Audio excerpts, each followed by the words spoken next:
Unit and dimension जो हम लोग पढ़ रहे थे उसमें आज हम लोग को समझना है कि अगर ड्राइव फिजिकल क्वांटिटी को फंडामेंटल क्वांटिटी मान लिया जाए तो ऐसे केस में फंडामेंटल क्वांटिटी बेस क्वांटिटी जो हम लोग पढ़े हैं 7 उसको ड्राइव फंडामेंटल क्वांटिटी में कैसे लिखेंगे यही समझना है। एक लिखा गया है to express above quantities in terms of derived quantity. To express the base quantity in terms of derived quantity. Base quantity, fundamental quantity को derived quantity के टर्म में एक्सप्रेस करना है, लिखना। हम लोग न्यू सिस्टम ऑफ यूनिट में अगर हम derived physical quantity as a fundamental quantity हो जाए तो ऐसे केस में बेस जो क्वांटिटी है, फंडामेंटल जो क्वांटिटी जो पढ़ चुके हैं, मास, लेंथ, टाइम, ये सब को हम ड्राइव फिजिकल क्वांटिटी के फॉर्म में कैसे लिखेंगे। Suppose a new system of unit is chosen in which a speed of light c, gravitational constant g and Planck constant h are chosen as fundamental quantity। New system of unit में हमने choose किया क्या क्या, derived physical quantity as a fundamental quantity, speed of light को, gravitational constant को और Planck constant h को। तो कह रहा है कि द फंडामेंटल क्वांटिटी जो फंडामेंटल क्वांटिटी पढ़ चुके हैं, mass, length and time can be express, उसको एक्सप्रेस करना, दिखाना है, बताना है in terms of ever defined, जो हमने डिफाइन किया है drive quantity as a fundamental quantity, drive quantity as follow. जो ड्राइव क्वांटिटी फंडामेंटल क्वांटिटी को फॉलो कर रहा है उसी के टर्म में लिखना है मास, लेंथ और टाइम को। देखिए कैसे लिखेंगे। सबसे पहले जिसको ड्राइव क्वांटिटी को फंडामेंटल क्वांटिटी मान रहे हैं उसका डायमेंशन जानना चाहिए।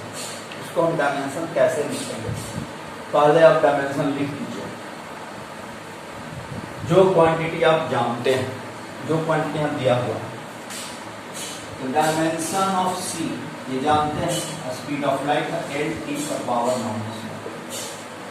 डायमेंशन ऑफ g पढ़ा चुके हैं, तब पढ़ भी चुके होंगे। फोर्स का होता m(l)(t⁻²), लेंथ स्क्वायर हो जाएगा अपॉन मास हो जाएगा m। कैसे लिख रहे हैं समझने के लिए फार्मूला यूज कर सकते हैं Gm1m2/r²। इसको इधर ले आइएगा तो फोर्स का डायमेंशन हो गया, इसको इधर ले आइएगा, डिस्टेंस है l², मास गुना मास m गुना m। अब इसको जो है डायमेंशनली लिख सकते हैं m⁻⁻1, एक m से कट जाएगा, l³ बेस सेम है, पावर जुड़ जाएंगे, t⁻⁻²। ठीक है, g का डायमेंशन जान चुके। अब आपको जानना है प्लैंक कांस्टेंट h का डायमेंशन। इसको कहते हैं एनर्जी बाय फ्रीक्वेंसी। एनर्जी नीचे में है फ्रीक्वेंसी, एनर्जी हो गया ml² t⁻⁻2 t⁻⁻2, फ्रीक्वेंसी का dimension. This right ml² t⁻⁻2। इतना आपको जानना है डायमेंशन। अब जो है ए नंबर में कहता है मास, डिपेंड कर रहा है, मास डिपेंड कर रहा है, लेट मास डिपेंड कर रहा है g पे, तो g पावर है, c पे c पावर g, प्लैंक और h पावर c।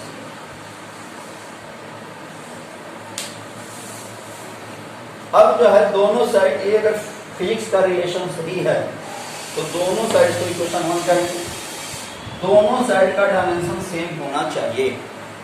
इस टर्म का डायमेंशन लिख दीजिए। तो मास का डायमेंशन है, जी का डायमेंशन है पावर है, C dimension power B, H dimension power.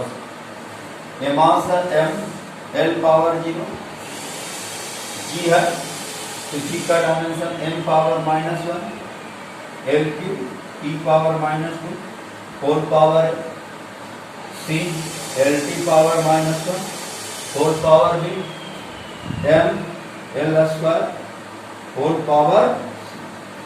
अब जो है M L power 0 T power 0, this is क्या लिख सकते हैं? ठीक है, एम पावर माइनस है या एम पावर सी, तो M power -1 plus C, L power 3 है या L power B plus L power T power, base से पावर ऐड करते थे -2 -b। अब जो है इंटीग्रेट करिए, इक्वेटिंग बोथ साइड, दोनों साइड आप इक्वेट कर दें, क्योंकि ये फिजिक्स का रिलेशन सही है, दोनों साइड का डायमेंशन सेम होना चाहिए।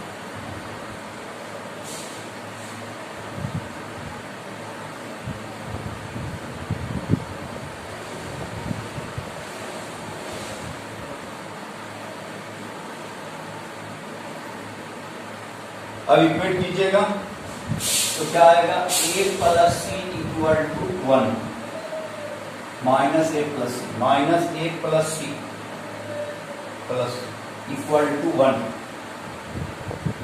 इक्वल टू 1, इक्वेशन हो गया सेकंड। फिर आ जाएगा 3a plus b plus 2c,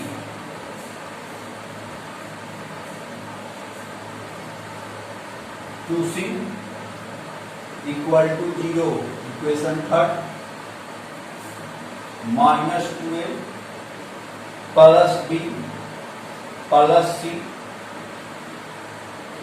-2a minus b minus C equal to 0, this implies 2a plus b plus C equal to 0, equation 4।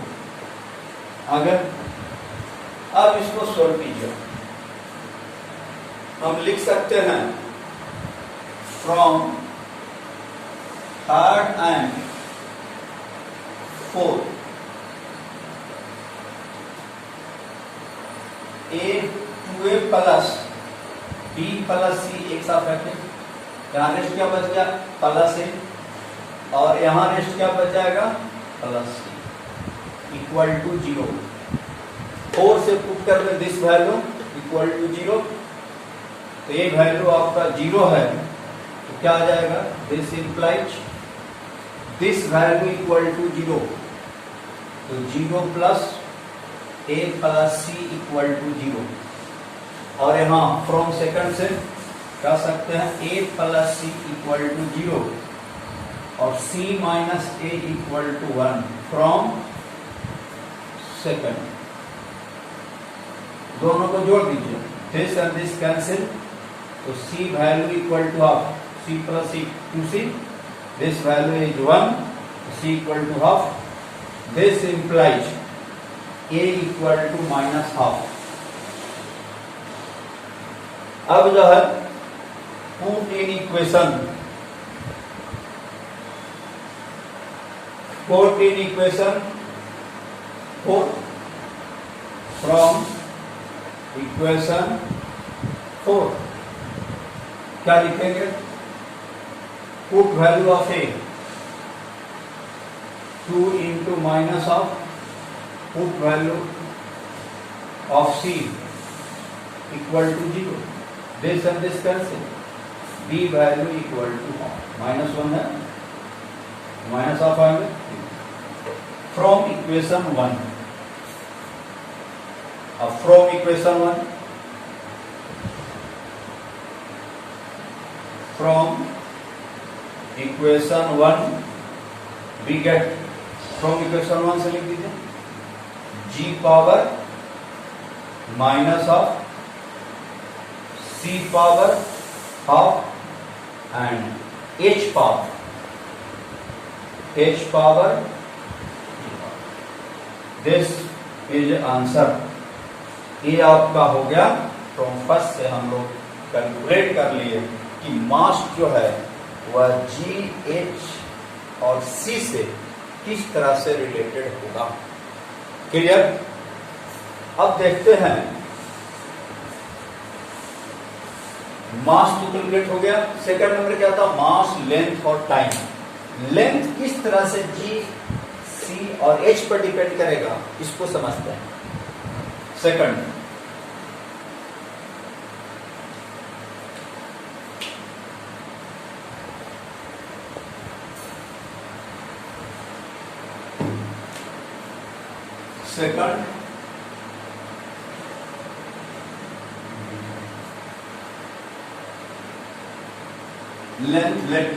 Length depends on G power है, m depends on speed of light, c power b, Planck constant h power c। Clear? Right dimension both side, dimension of l, dimension of g, dimension of c whole power b and dimension of h whole power. इसको लिख सकते हैं m 0l t power 0, this right. अभी हमने g का dimension पढ़ा था, m l square t minus 2 into l square upon m square, तो उसका m l t माइनस 2, तो आ जाएगा डायमेंशन इसका m power minus 1 l cube t power minus 2। अभी हमने पढ़े थे dimension of g, dimension of c l t power minus 1 whole power b, और dimension of h m l square t power minus 1 whole power c। अब लिख सकते हैं m a power m power 0 l t power 0 m power, देखिए this base and this base system power is added minus a plus c, l power 3a plus b plus 2c, t power minus 2a minus b and minus equating both side. ये अगर relation correct है physically, तो दोनों साइड का dimension क्या होना चाहिए? इक्वल होना चाहिए, सेम होना चाहिए, this right. a minus a plus c equal to 0, this called equation 1। Equation 2 क्या लिख सकते हैं? 3a plus b plus 2c equal to 1 equal to power 1 है। Equation 3 minus 2a minus b minus c equal to 0, 2a plus b plus c equal to equation number 4। अब जो है फिर यहां से थर्ड और फोर्थ का हेल्प लीजिए। फ्रॉम थर्ड एंड फोर्थ हम थर्ड को क्या लिख सकते हैं? लिख सकते हैं 2a plus b plus c। तो 2a यहाँ 3a है, एक a तो रेस्ट रह जाएगा, यहाँ 2c है, यहाँ c लिखा है तो एक रेस्ट रह जाएंगे, इक्वल टू 1। बट 4 में क्या है? 2a plus b plus c equal 0, 2a plus b plus c 0, तो क्या 0। a plus c equal to 1।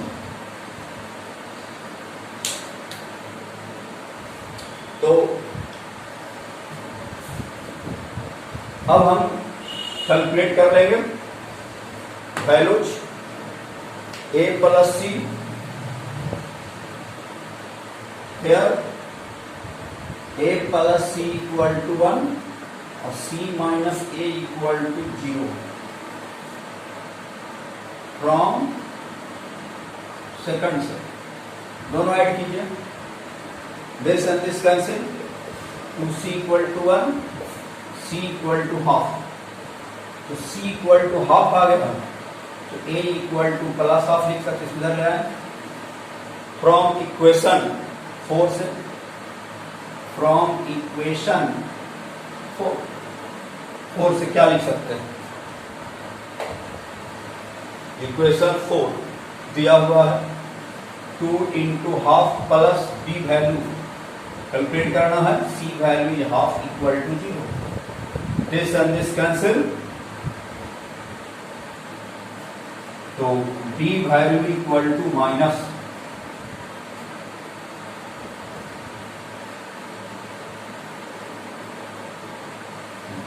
b value equal to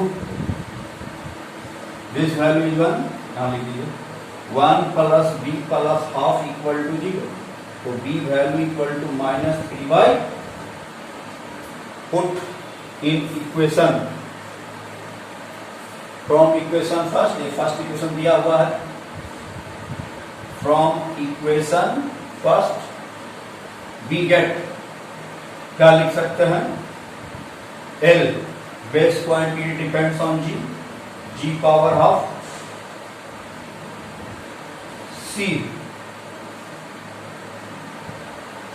c power minus 3/2 and h power, this right L in terms of h, c in terms of g, c and h direct। Next था C number, time,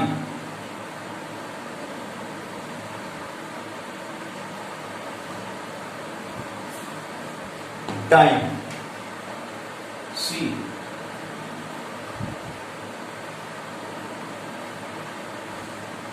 time t equal to g power a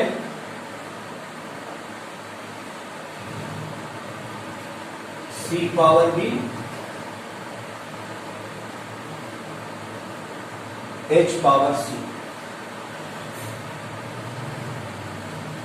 right dimension both side मान लिया, t जो है time जो है g से power a c power b h power c से relate है। अब a b c का वैल्यू कैलकुलेट कर लें और पुट कर दीजिए, पता चल जाएगा कि time depends on G, C और एच किस तरह से हैं।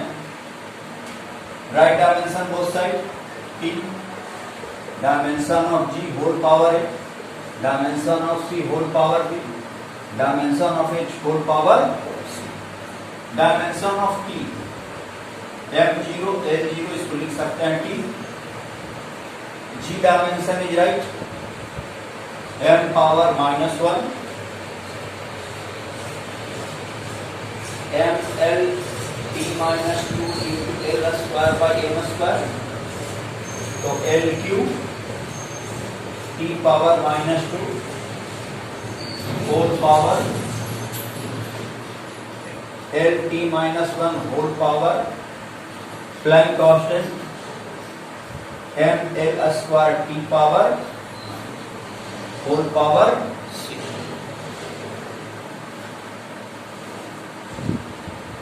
Let's take equation 1,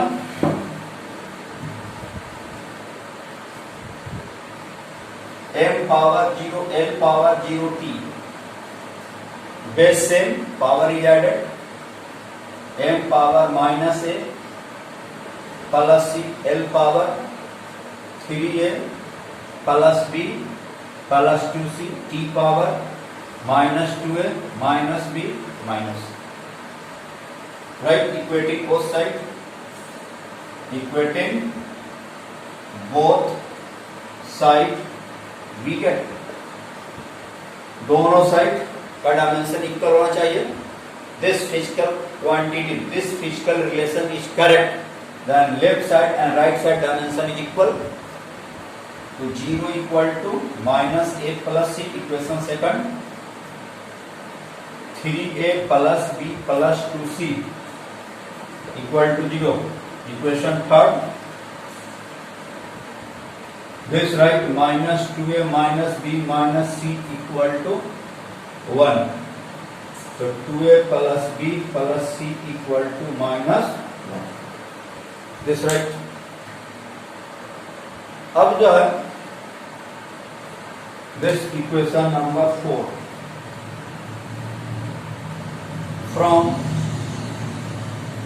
third and fourth we get, हम इसको क्या लिख सकते हैं, 2a प्लस बी प्लस सी, यहाँ रेस्ट बच जाएगा a, यहाँ रेस्ट बचेगा c इक्वल टू d.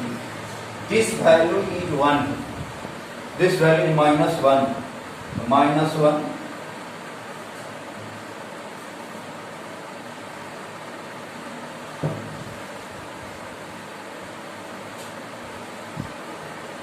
यहां से ऊपर देखिए,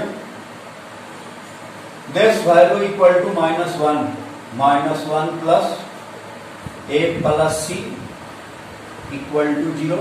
this right, this implies a plus c equal to 1. From second a c minus a equal to 0. From second we solve, this and this cancel, 2c equal to 1, it means c equal to half, then a equal to also half. From third, from fourth, from equation 4, put value 2 into 1 by 2 plus b plus half equal to -1. This and this cancel, b value equal to -2 minus of -5 by right dimension from equation 1. From equation 1 we हम क्या कर सकते हैं, t equal to g power